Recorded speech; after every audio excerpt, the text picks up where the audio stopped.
Hi,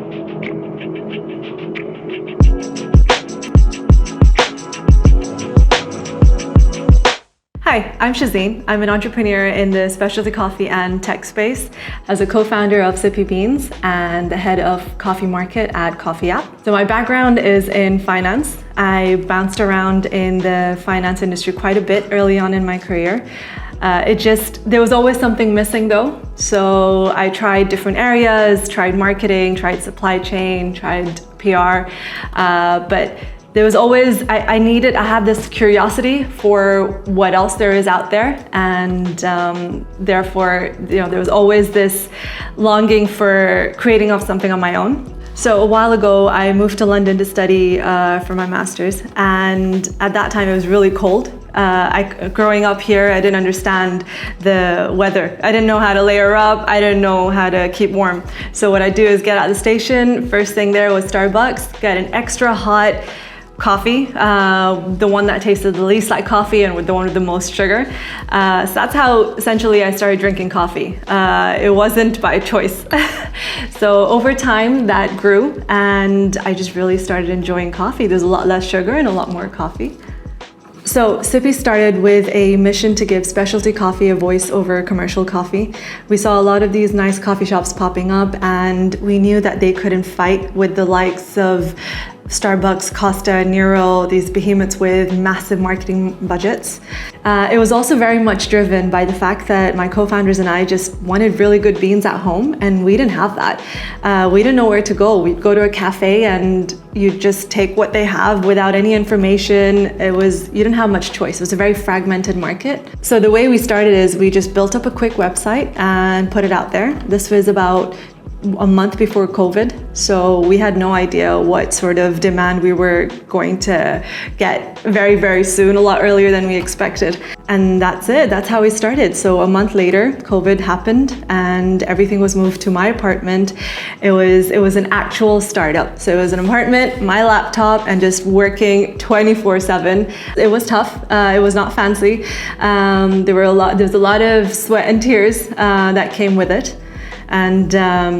But the demand was incredible. So Sippy had a great run rate.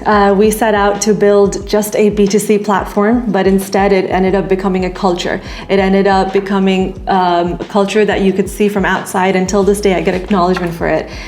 It was fun, it was inviting, but it was also ambitious and it was innovative. And that I think has been the biggest highlight of Sippy. So when a few years later, 2 to 3 years later, after growing Sippy, I saw an opportunity to join forces with a company that was a lot bigger.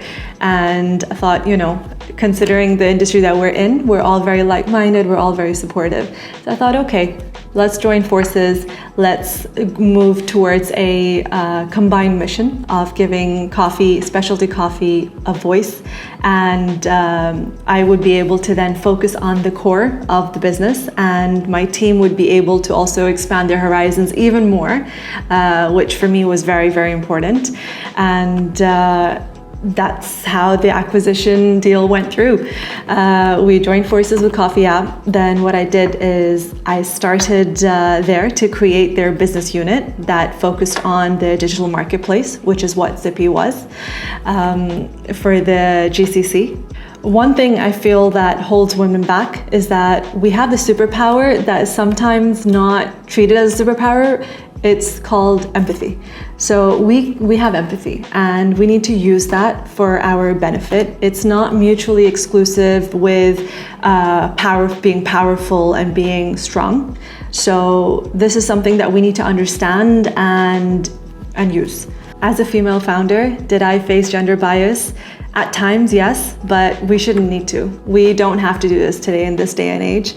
I feel like we need to speak up. We need to be confident, and it'll be a ripple effect.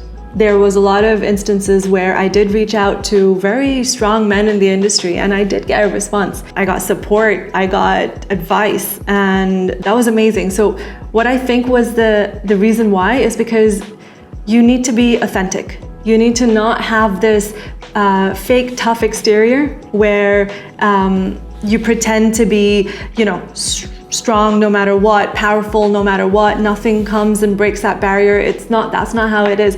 You need to be authentic, and when people see that you're empathetic, people see that you're kind, then they reciprocate and they'll be willing to help you and they'll be willing to see you grow. And that's what I've noticed. I've noticed that when I have done this, the support that I've gotten has been incredible. That's something that I would have never expected during my journey. And I'm very grateful for that.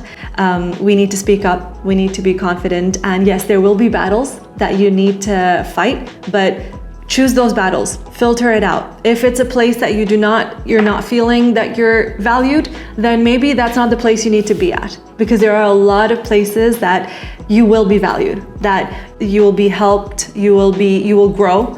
And I think that's where you need to trust your gut, because that is something very important, that there's a reason you have that and you need to rely on it because you have that already.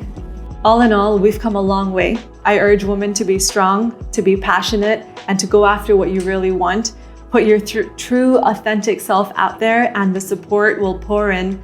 Women have paved the way so far, and I feel if we continue that, there'll be a ripple effect that will reach heights that we cannot imagine.